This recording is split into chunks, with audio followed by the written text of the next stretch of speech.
Hello everybody, my name is Daniel Egger, and today I will be talking about quantum combinatorial optimization.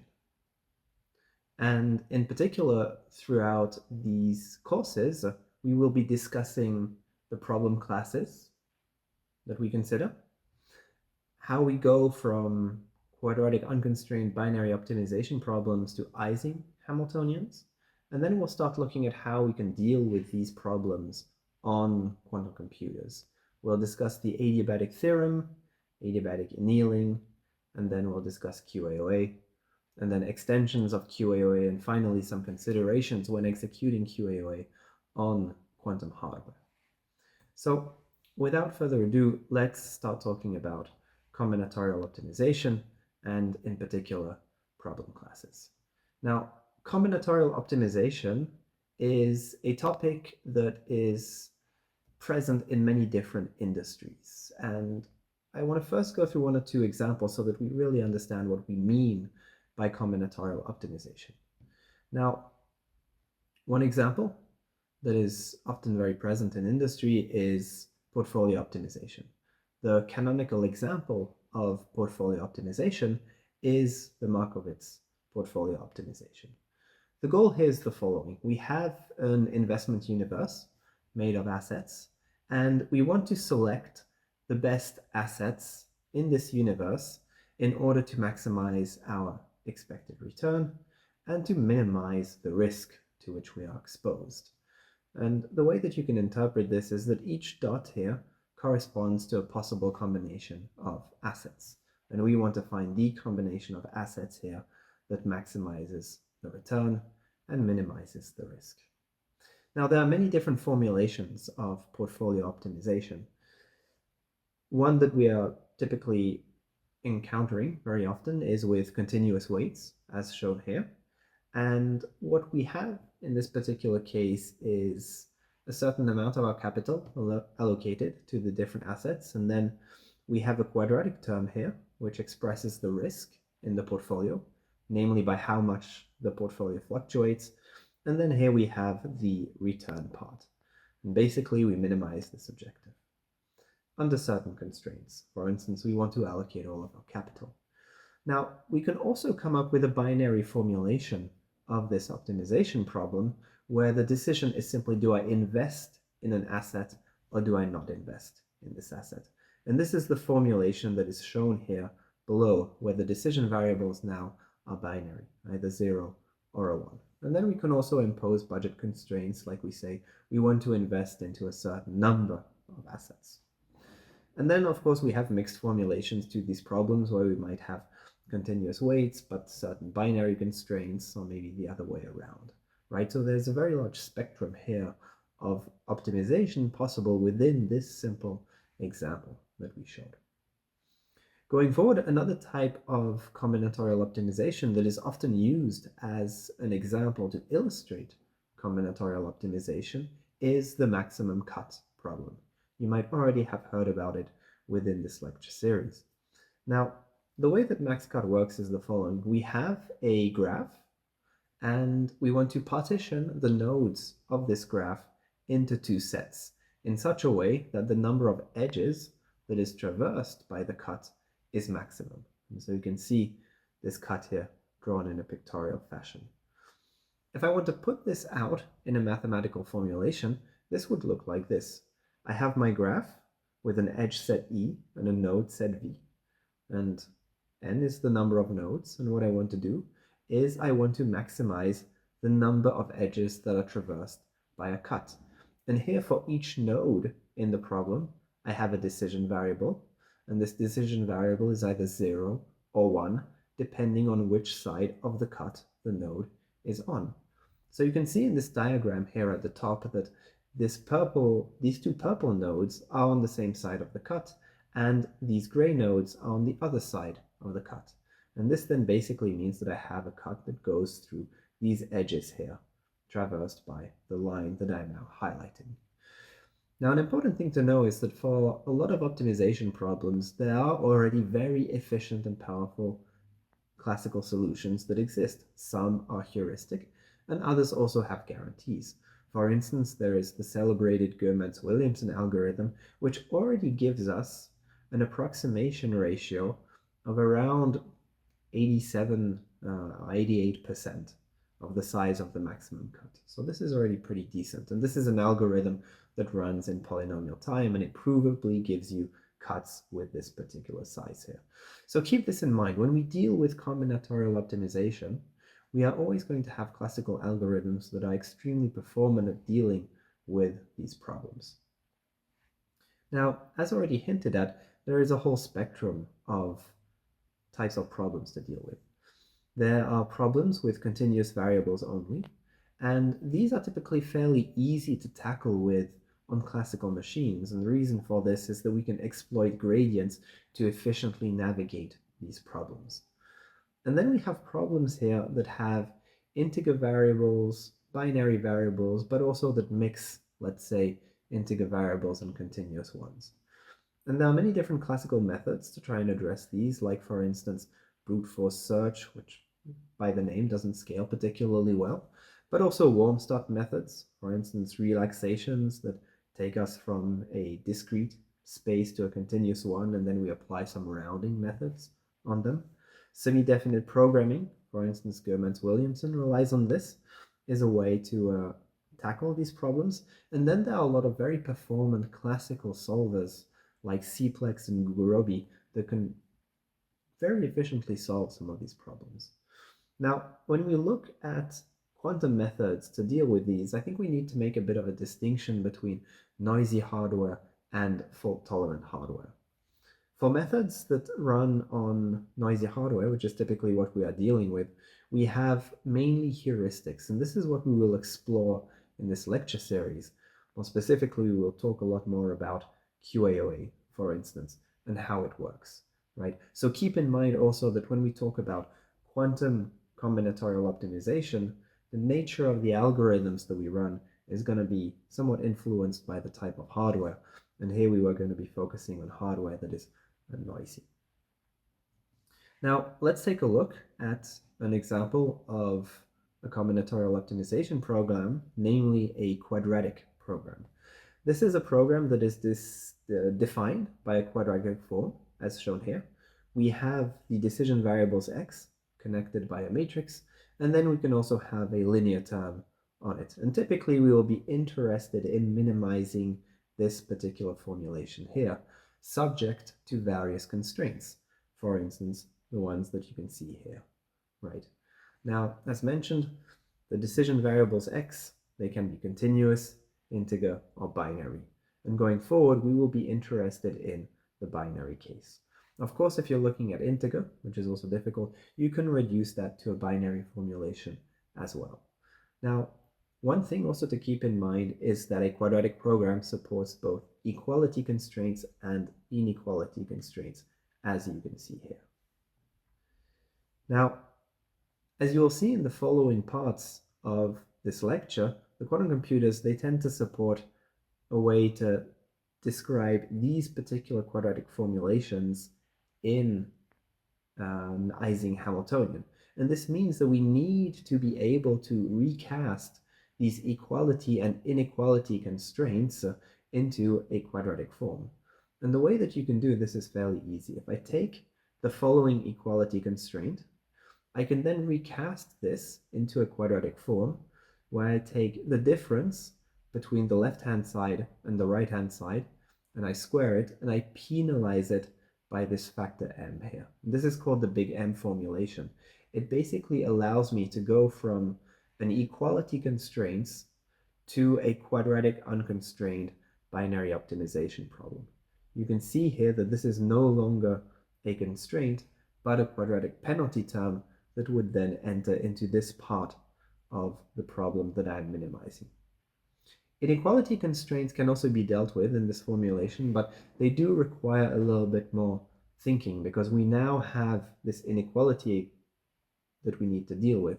You can recast this into an equality constraint by introducing a slack variable here that is greater than 0, right? And so this then once again allows us to recover a quadratic unconstrained binary optimization that we will rely upon in the next parts of the lecture. And then finally, you can also convert integer to binary conversion. For instance, if I have an integer that is constrained to a range, let's say 0 to 7, I can very easily replace this single integer with 3 binary variables, as shown here. So with that, we're nearing the end of the first part. What I would like to point out is that combinatorial optimization deals with problems of this form. We're typically interested in minimizing a function where the decision variables are going to be typically binary. In the remaining part of this lecture, we will be focusing on quadratic problems, but what I will say will also generalize to higher order problems where we have more than quadratic terms. And finally, keep in mind that if you have inequality constraints or equality constraints, there are ways to deal with this as well. So, as you saw in the previous part, we discussed a little bit about combinatorial optimization and what these type of problems might look like. In this next part, I will show you how to convert from a quadratic unconstrained binary optimization to an Ising Hamiltonian, and how the ground state of that Ising Hamiltonian is then the solution to the problem that we are seeking to solve. So, what exactly is a QAOA problem? A QAOA problem is a quadratic cost function. It has no variable constraints because we converted all of those into the quadratic part. It's made of binary optimization variables, so variables that take on the value 0 or 1. And it's a cost function that we want to minimize. Namely, if you take a look at the equation here, this is exactly what we are trying to minimize, where the Q here is a matrix of size n times n, where n is the number of decision variables that I have.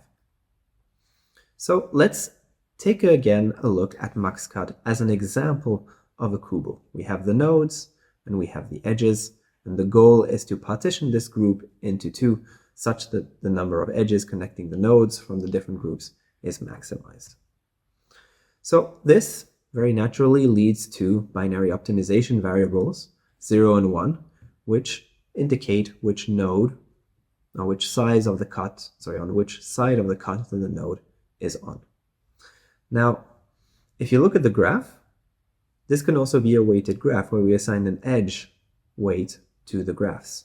And if I take, for instance, the graph shown here, where these numbers indicate the weight of the graphs, then I can cast this graph into a matrix as shown here. So for instance, this number 1 here indicates the edge of the nodes between 0 and 1 here, right? Similarly, this number here, 4, corresponds to the edge between node 1 and node 4. So, how do we go from this to a MaxCut formulation? What we need to do is we need to write down the objective function for the MaxCut. And this can look like this. What we want to do is we want to calculate the value of a cut, right? And this is shown by this term here. For instance, if xi is 0 and xj is 0, then this whole term here sums to 0, right? However, if xi is 1 and xj is 0, then I have a contribution from that edge shown by the weights. And this situation that I just described here corresponds to the case where node xi is on one side of the cut and where node xj is on the other side of the cut. And so this cost function that we have describes very nicely the weight of the cut that this partition that we create traverses. So, moving forward, this then allows us to express the matrix here of the QAOA as shown here, where entry ij of this matrix is simply the negative of the weight of the edges. And then the cost function that we're interested in is the one that you can see here, where we have both the linear part and the quadratic part. So, how do we solve this with a quantum computer? The whole trick and the whole goal is to encode this max-cut problem into the ground state of a Hamiltonian, meaning that we need to convert this cost function into a Hamiltonian.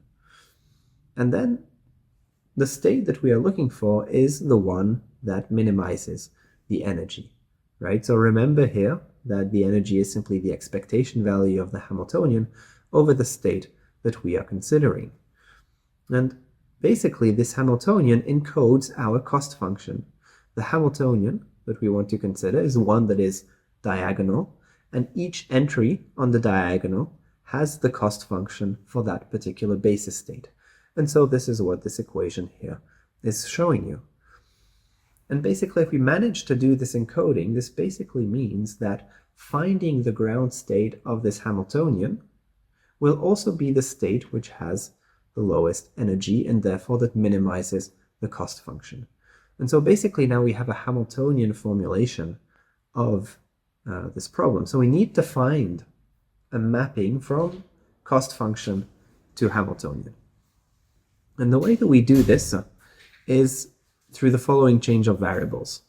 We have binary decision variables, xi, and we need to introduce spin-like variables that take on the value -1 or 1. And we do the following change of variables, as you can see here. And then what we do is we promote these new decision variables, zi, to spin operators, as you can see here. And then when I do this, and I go through the math that you can see here on this slide, I will basically arrive at an Ising formulation of the cost function, right?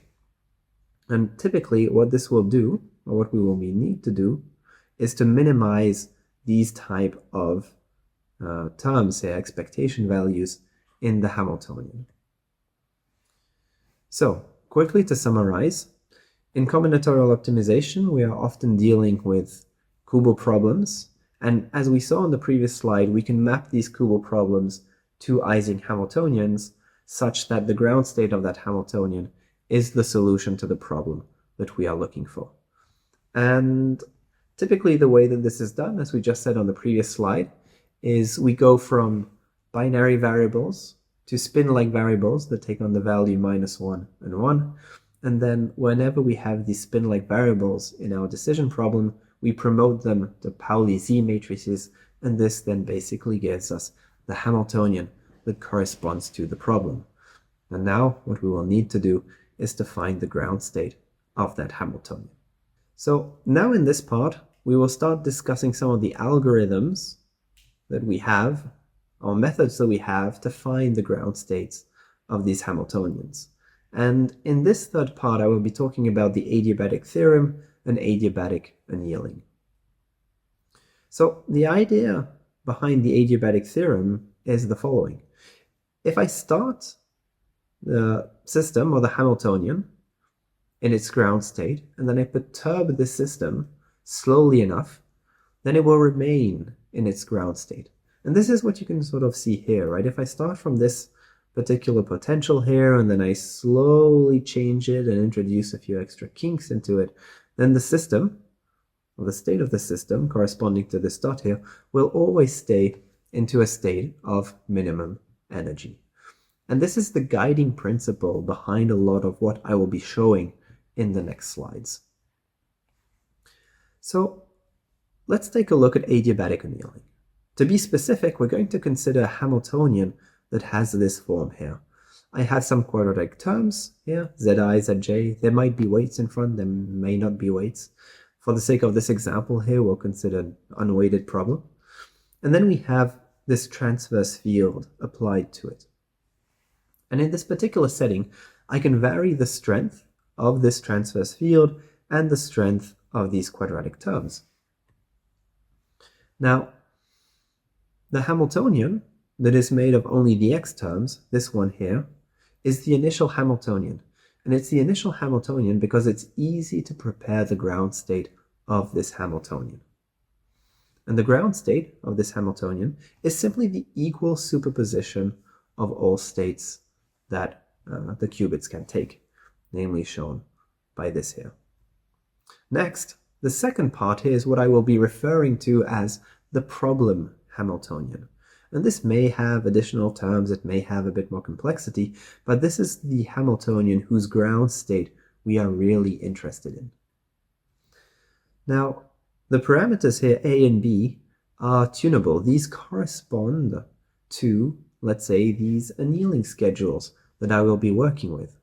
And the way that this works is that we start off in a setting where the tunable parameter A is strongest at time t equals 0, and the other one, B, is simply put 0. This means that I am in this Hamiltonian at time 0, and I conveniently start in the ground state of that Hamiltonian.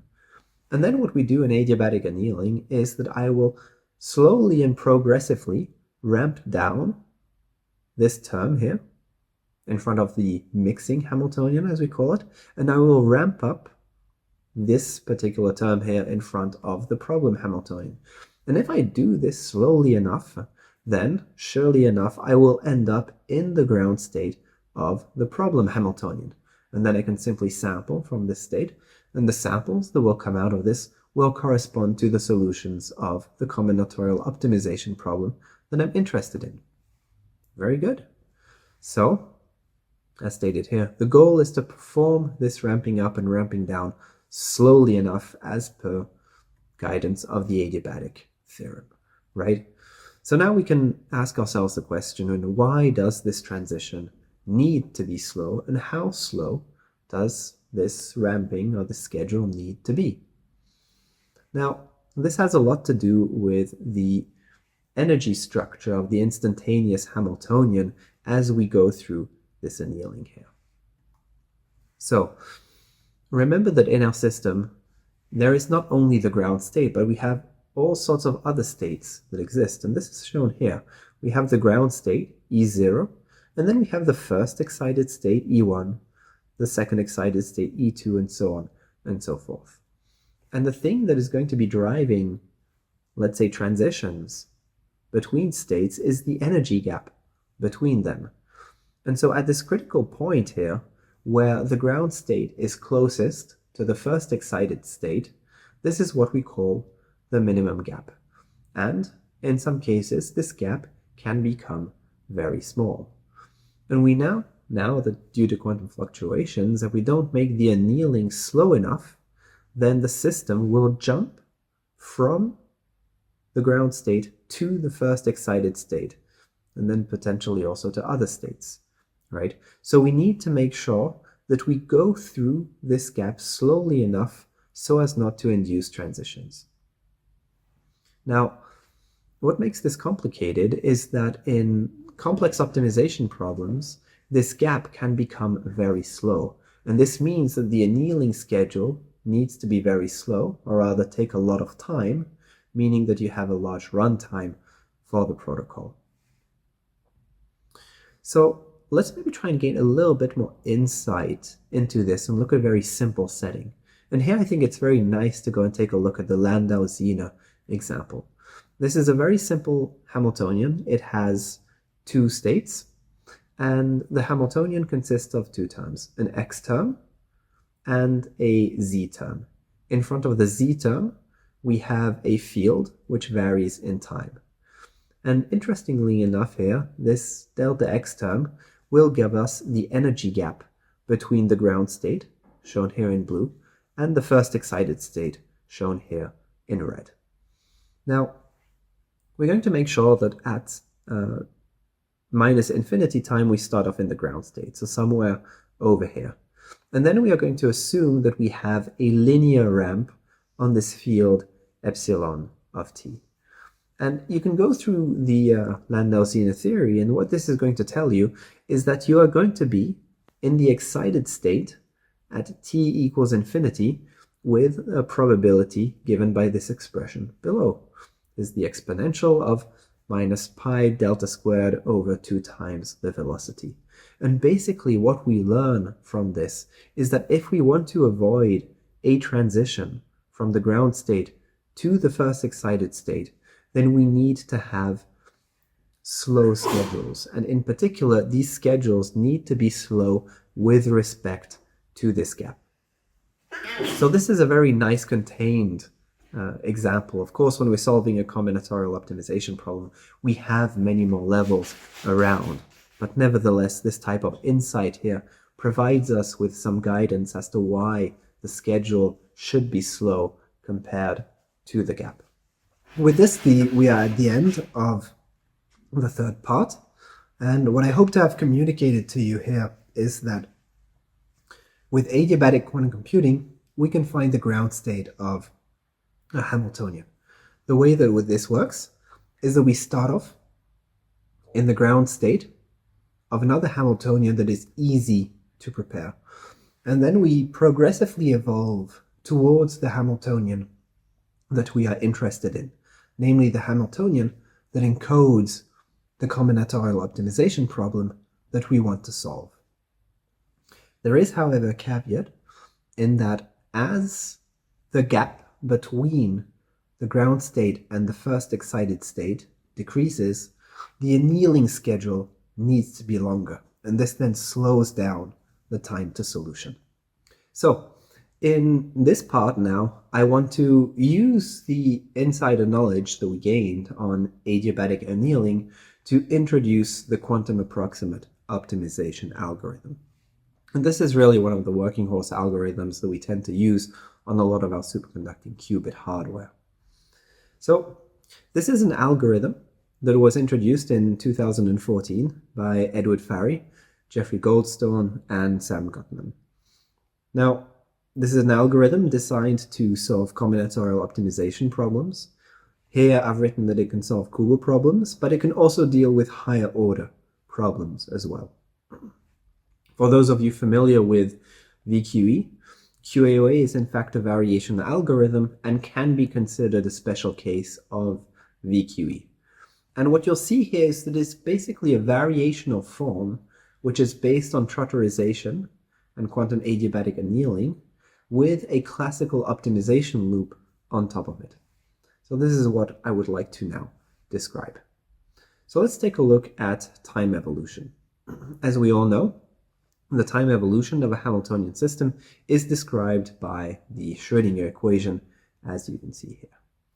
Now, the way that states evolve under this equation is based on this here, where psi of t is equal to a unitary matrix times the state at times 0.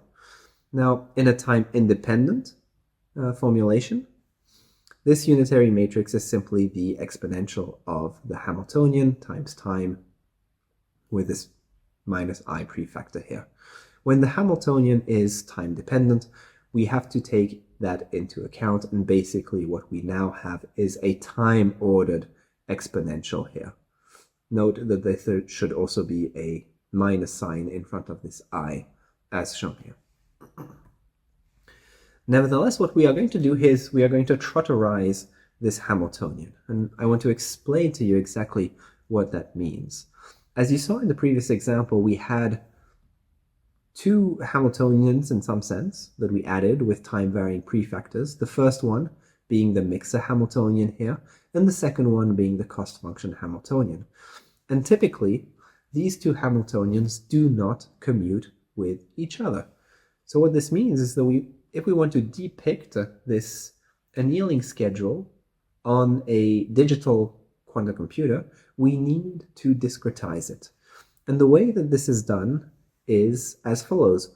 What we do is we take this integral of the Hamiltonian, express it as a sum over small time intervals, shown here, and then we have, in essence, multiple time-independent Schrödinger equations, and we know the solution to that. It's the exponential of the Hamiltonian, and we can simply string these together in order to get the time-evolved state.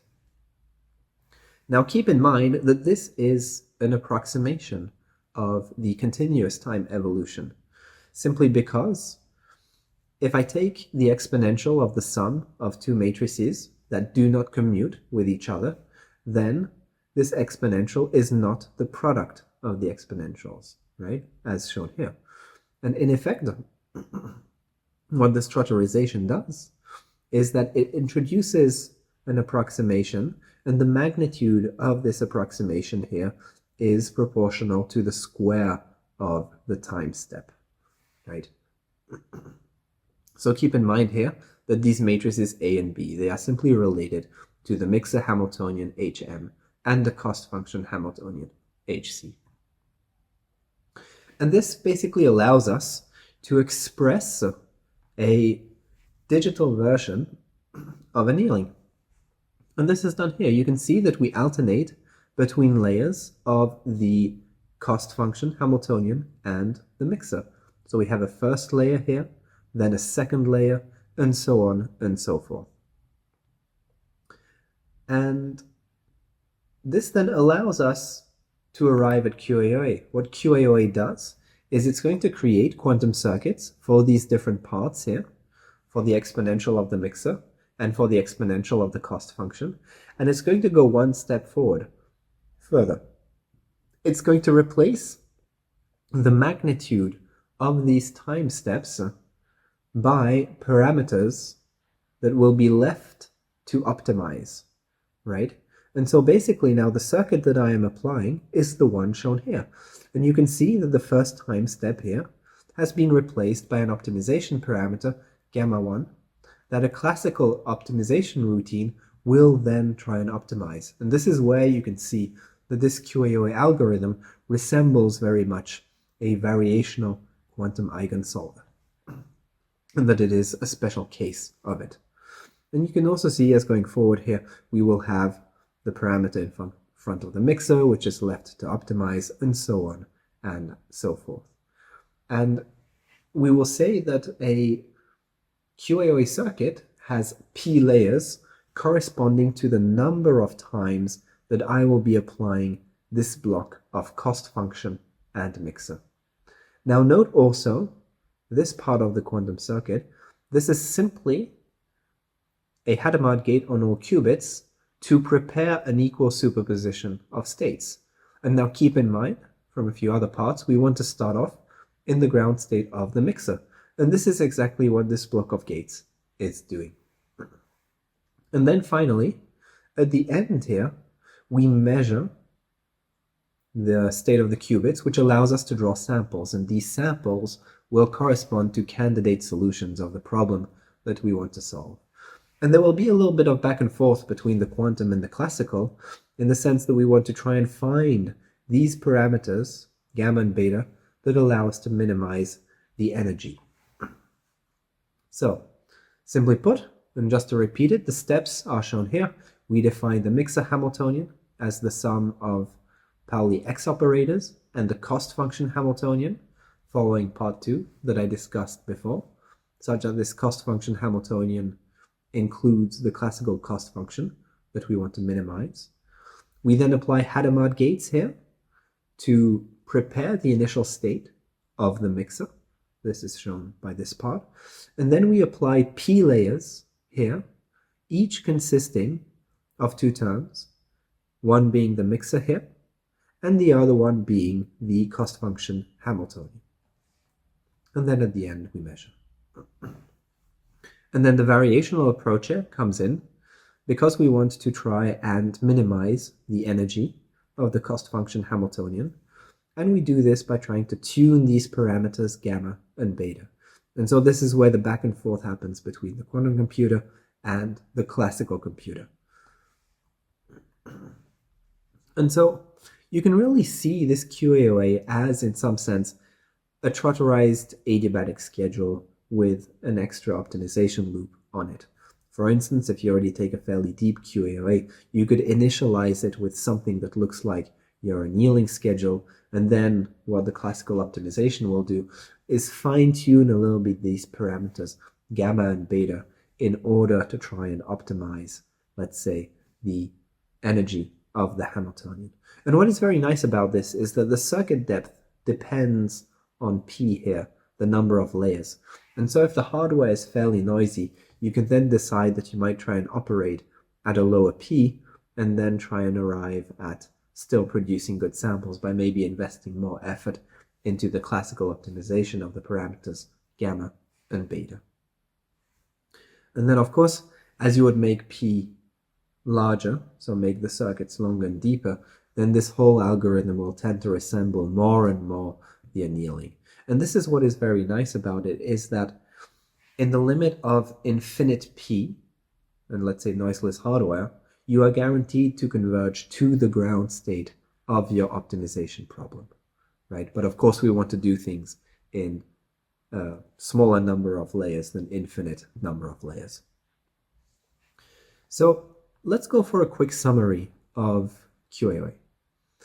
It is a discretized version of adiabatic annealing, which allows us to implement it on digital quantum computers. Now, it's also a variational algorithm. It takes a lot of inspiration from the variational approach to optimize these parameters, and this allows us to reduce, let's say, the runtime of the algorithm in terms of the length of the circuit, strictly speaking, compared to annealing. And for these reasons, it has the ability to outperform adiabatic annealing in terms of runtime when you look at the length of the circuit. And furthermore, it has the possibility to include diabatic transitions, which may help overcome, let's say, some of these transitions to higher excited states. Now, some of the limitations of QAOA is that it does not come with any performance guarantees outside of the fact that in the limit of large P, you will converge to the ground state. In some very narrow conditions, you can derive performance guarantees. For instance, on 3 regular graphs, you can compute the approximation ratio that you would get with depth 1 and depth 2 QAOA. But in general, if you want to outperform classical solvers, a high depth is going to be needed. And furthermore, and this is going to be a limitation with respect to the hardware, is that you need to implement this complex cost function. And to do that, you will typically have to overcome the limited connectivity on the superconducting qubit devices. And this is something that I'll discuss a little bit more in one of the following parts. And finally, it is typically needed that you have to take a large number of shots and iterations in this variational approach as the problem increases. And this is also why a lot of research nowadays is focusing on finding heuristics and methods to derive optimal parameters gamma and beta, so that you don't need to do this classical optimization between the quantum and the classical computer in a closed loop fashion, where the idea here would be simply that you take a circuit with good values of gammas and betas and then simply sample from that circuit to arrive at good solutions of the problem. So in this part, what I want to do is to talk about some of the extensions of the QAOA algorithm that we saw in the previous part. And namely, I want to present 2 research papers here, dating back to 2020 and 2021. The first one is recursive QAOA, and the second one is warm start QAOA. And what I hope to do here is to show you some twists and some developments that we can play on top of standard QAOA in order to improve the algorithm, or maybe, get, let's say, better performance guarantees out of it.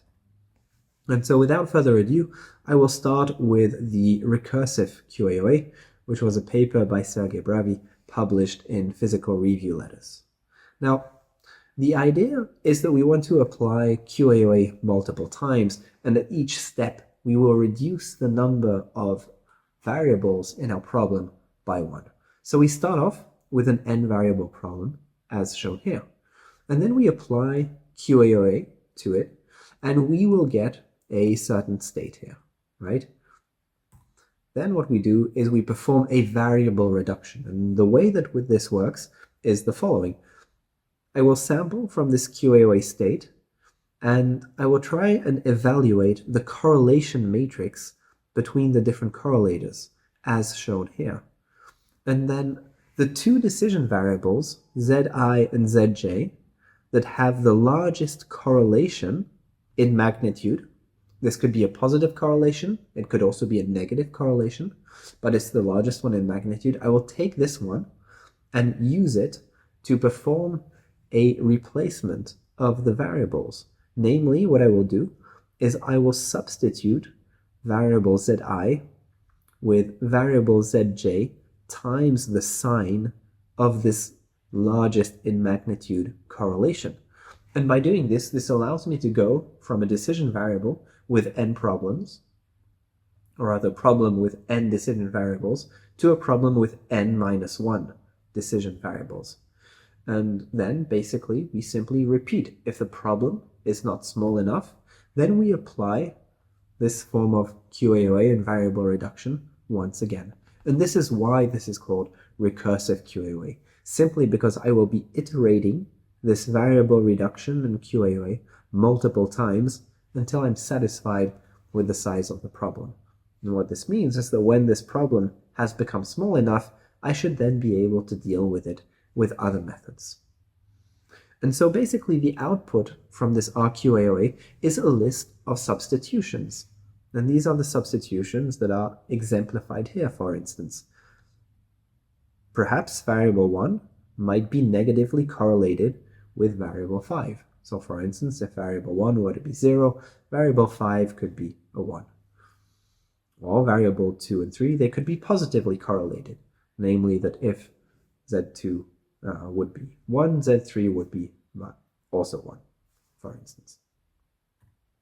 So let's take a look at an example of this. I'm going to go back to the max cut problem that I introduced before, simply because it's a very nice example to illustrate and teach, let's say, optimization. So we have this graph with these 5 different nodes labeled from 0 to 4. And I could, for instance, create an optimized state at p equals 1. This might be the way that the counts look like after a QAOA circuit that I have optimized. And based on this, I can compute the correlation matrix between the different decision variables. And you will see here that this is what comes out, basically. And if you look closely, you will see, in fact, that this correlation matrix already represents some of the structure of the problem, right? You can see here that I have a negative correlation between decision variables that are connected by an edge, right? For instance, 0 and 1 here is shown by this particular entry. 0 and 2 would be this one, right? So we can already see here a little bit the structure of the problem in this correlation matrix. Now I pick the largest one here. I can break ties in a way that I see fit. And then I will substitute decision variable 0 with decision variable 1. And since they are negatively correlated, I will then assume that z0 is in fact minus z1, as shown here. And this then basically defines a new problem, and I will iterate through this multiple times. So why is RQAOA so interesting? Well, if you go and read the paper by Sergei Bravi, you will find the following interesting information in it. You can find a certain class of problems with a Hamiltonian shown here. So this is valid for integers divisible by 6. And these classes of Hamiltonians, they satisfy the following properties. There is a local classical algorithm that gives you an approximation ratio of 1 for the max cut on these Hamiltonians. Very well. Now, if you apply standard level P QAOA to these Hamiltonians, you can show that you arrive at an approximation ratio of at most P divided by P plus 1. Now note that this here is smaller than 1, right? However, if you apply level 1 recursive QAOA, you can prove that you will get out of this scheme an approximation ratio of 1. And so basically what this is telling you is that there is a class of problems where recursive QAOA will outperform standard QAOA. And this is basically the justification behind recursive QAOA. Now, with that, I would like to move on to another enhancement of QAOA that we consider, namely warm starting QAOA. And this is something that is described in this paper here. The idea behind this paper is that we want to leverage relaxations. And this is a trick that is often employed in classical computing as well to solve these problems. Namely, what I will do is I will take a combinatorial optimization problem, as shown here, and I will relax the binary variables into continuous ones. And when I do that, I arrive at a smooth optimization landscape here, which can be efficiently solved on a classical computer.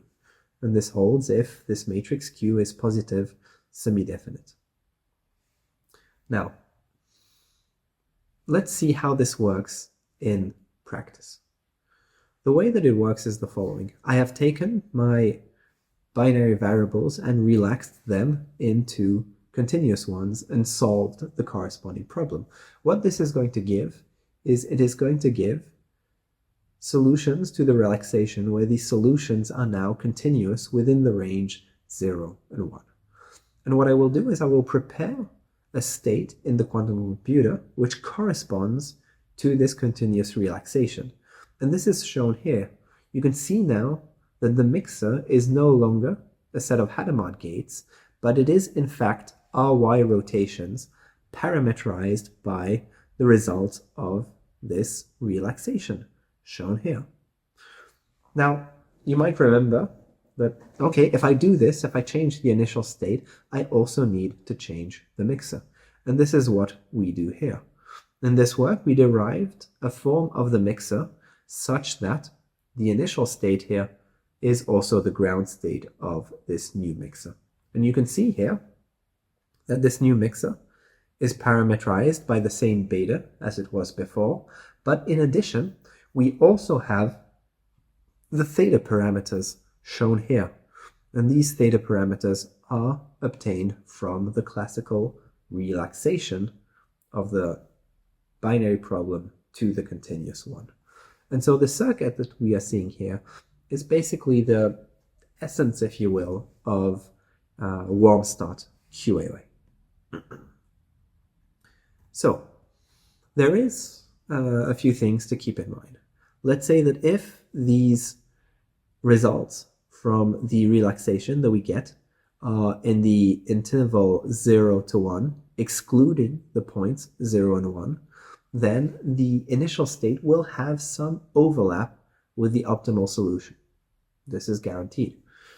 And basically then, through the adiabatic theorem, this means that if I apply an infinite number of layers, I will converge to the ground state of the cost function Hamiltonian. That is very nice. There is one caveat though, is that if this C star I here, if the result of the relaxation is either 0 or 1, then I might end up in a situation where there is no overlap between the initial state and the ground state of the cost function Hamiltonian. And the way that we remedy this is by introducing this epsilon parameter here, this regularization, which basically projects the edges of this rectangle here into the continuous space, right? So for instance, if the continuous relaxation of the variables x1 and x0 would lie within this rectangle, nothing is changed. But if they were to lie here on the edge, I would instead project them over here so that we then have some overlap with the ground state of the cost function Hamiltonian.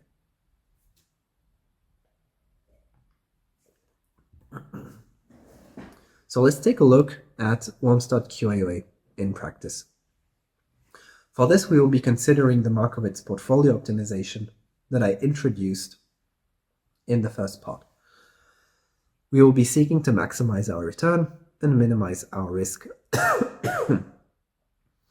under certain budget constraints, as shown here. We'll look at a fairly simple problem, one with 6 assets, and we will compare standard QAOA to Wormstadt QAOA. And you can see here in orange the probability of sampling the optimal solution with standard QAOA. And if I use Wormstadt QAOA, this probability jumps quite drastically. And this is because the relaxation, the continuous relaxation of the problem is able to bias me towards good states.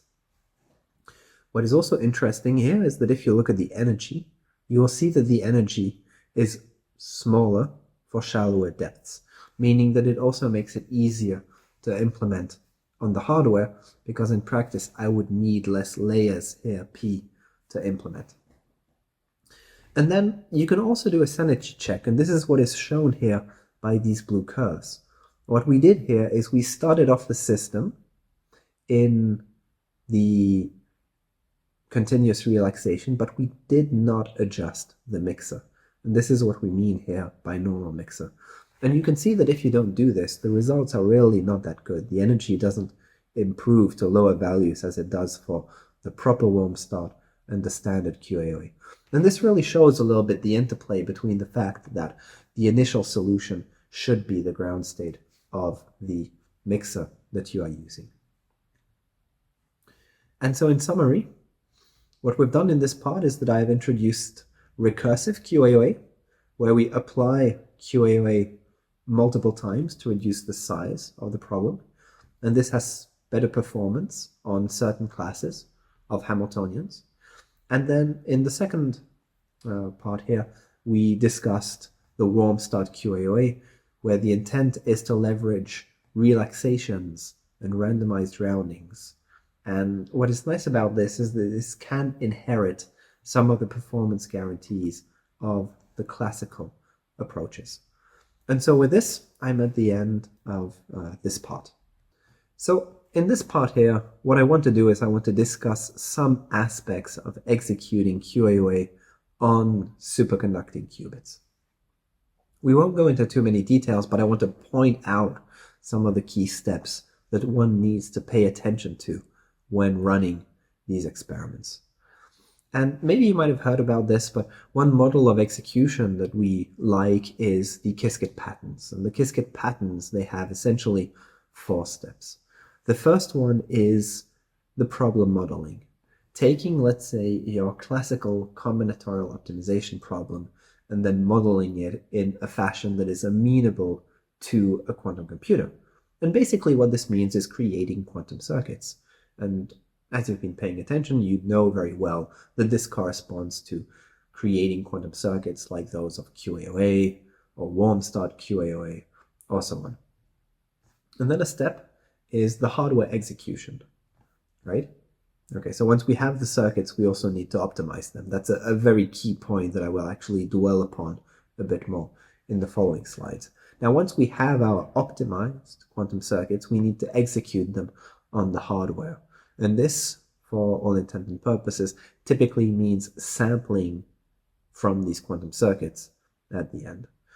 And then finally, once you have those samples, you want to post-process them in order to arrive at solutions to your problem, right? So this could correspond to the variable reduction step in recursive QAOA, or simply just taking the sample bit strings and interpreting them as solutions to the combinatorial optimization problem.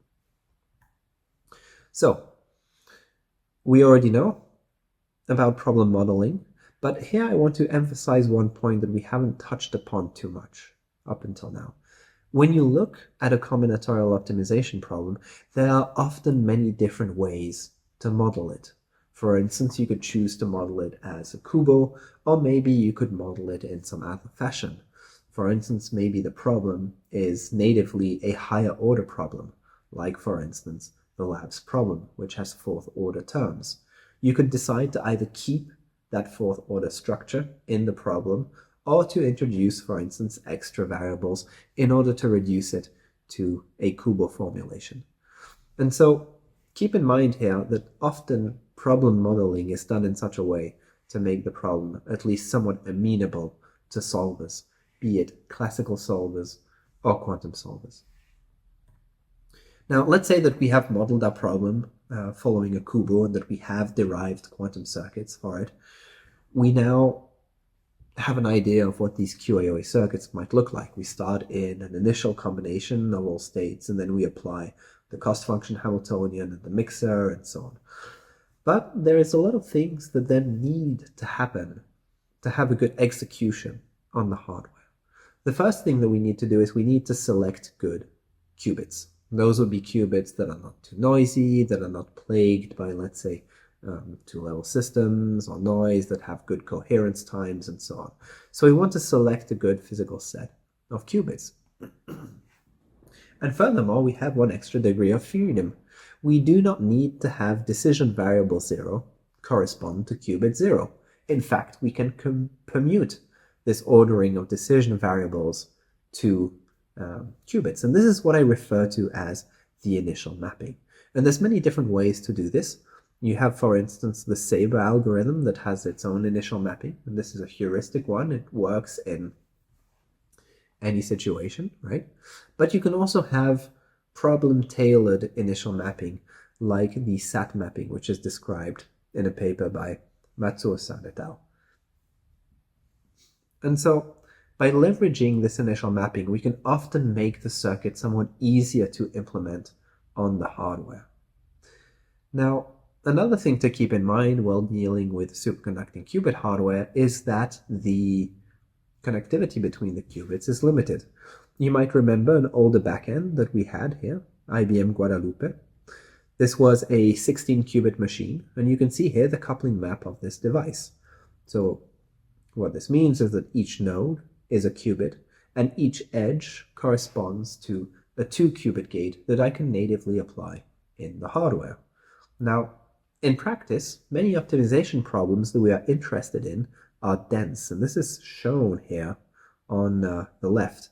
You can see that I have a 16 decision variable problem, which requires couplings between all of the qubits. And so there is a very big difference in connectivity between the problem that I want to implement and what the hardware can actually do.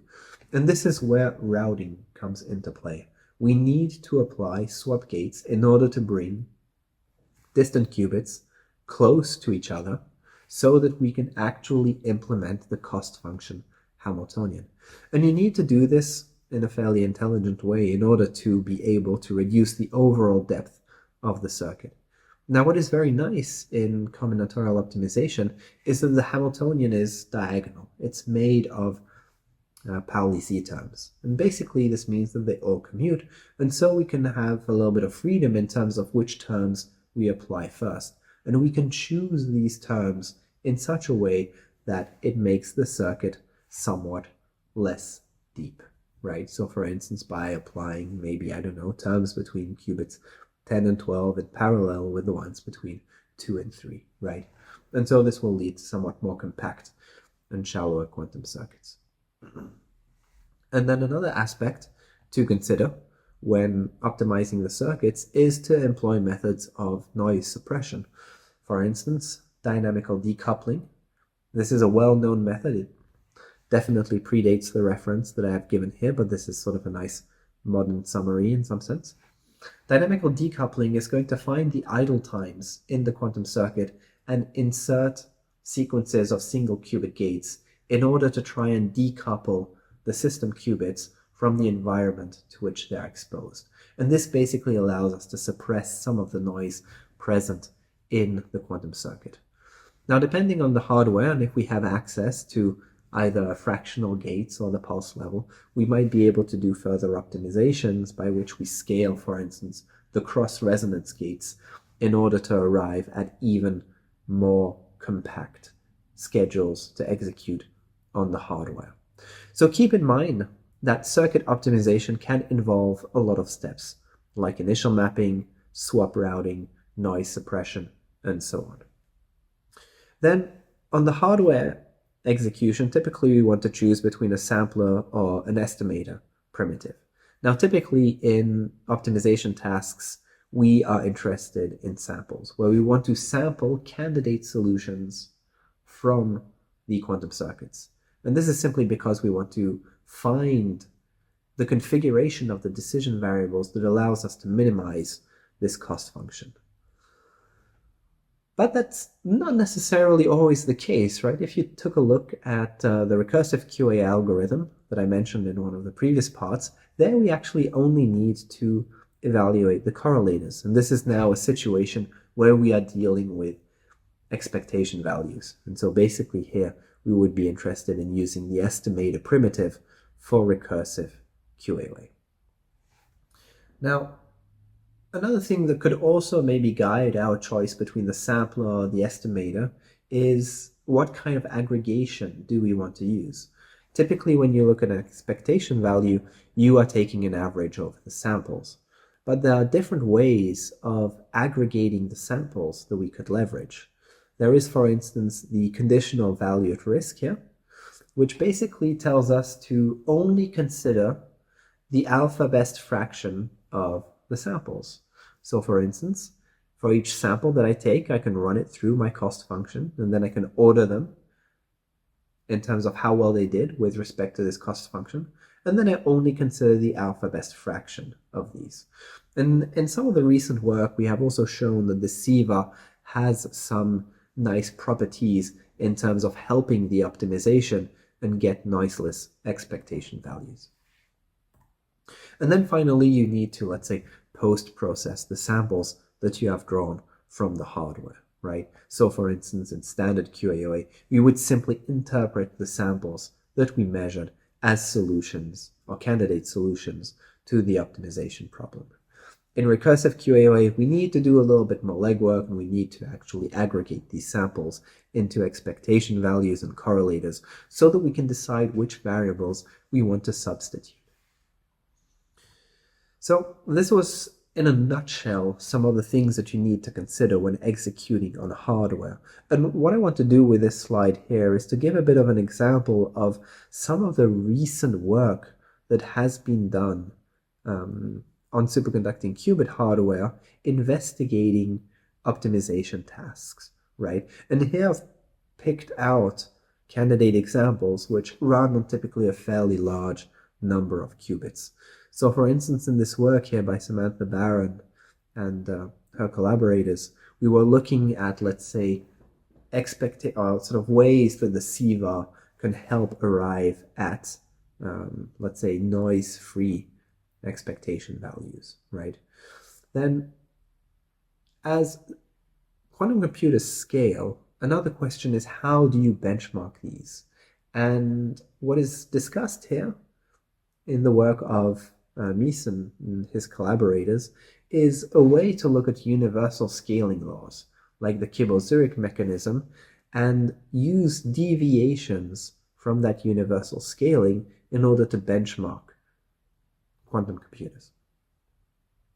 Another nice example here of large-scale optimization on the hardware is looking at higher-order Ising problems, and more specifically, third-order terms. And this was done with a fairly large number of qubits here, with up to depth 2 QAOA, right? So I find this particularly interesting, actually, because when I was doing my PhD, the state of the art was maybe 1 or 2 2-qubit gates on a quantum computer with a few qubits, and this was typically done in a university lab. And I find it actually truly amazing that we can start investigating these algorithms on noisy hardware, but with a fairly large number of qubits and gates.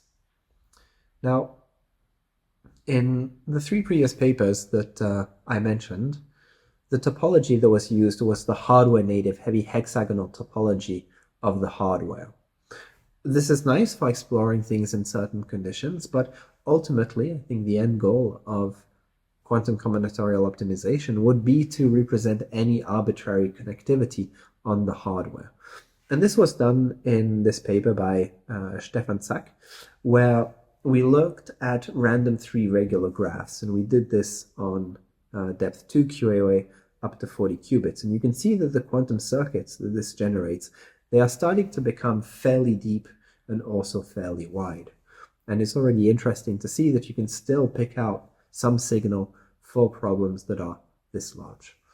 And then another recent paper that appeared this month on the archive was investigating QAOA protocols on up to 105 qubits. And here what is interesting is the authors really pushed into the domain of very large P in QAOA and tried to take a look at how the approximation ratio here scales in terms of the depth of the circuit, right? So keeping in mind that deeper circuits will have more noise. And so crucially, I think the main point here is that utility scale hardware will enable research into these algorithms and help us make progress in this particular domain. So with that, I'm arriving at the end of this course. I hope you found it interesting. I want to quickly summarize in a nutshell what we learned. We talked about combinatorial optimization and how to formulate these problems in terms of the ground state problem of a Hamiltonian. And then we looked at adiabatic computing and how to derive the QAOA from it, right? And then we also took a look at some of the extensions of QAOA and certain considerations that one has to keep in mind when running on the hardware. And so with this, I would actually like to end with some concluding remarks here. Many optimization problems are NP-hard. Now, we have very good classical methods to deal with them, and these classical methods are heuristic. They don't necessarily come with performance guarantees, and you can probably always find some worst-case instances where these classical approaches will fail. And I think the situation is similar with quantum approaches for combinatorial optimization. The QAOA is a heuristic algorithm, and this means that we must explore it and its variants practically on instances that the community deems to be valuable. And here we really want to try and find, let's say, problems where classical heuristics might struggle and see if we can improve upon them with the quantum heuristics that we have. And with that, I'm at the end of this lecture. I really hope that you enjoyed it. Thank you very much.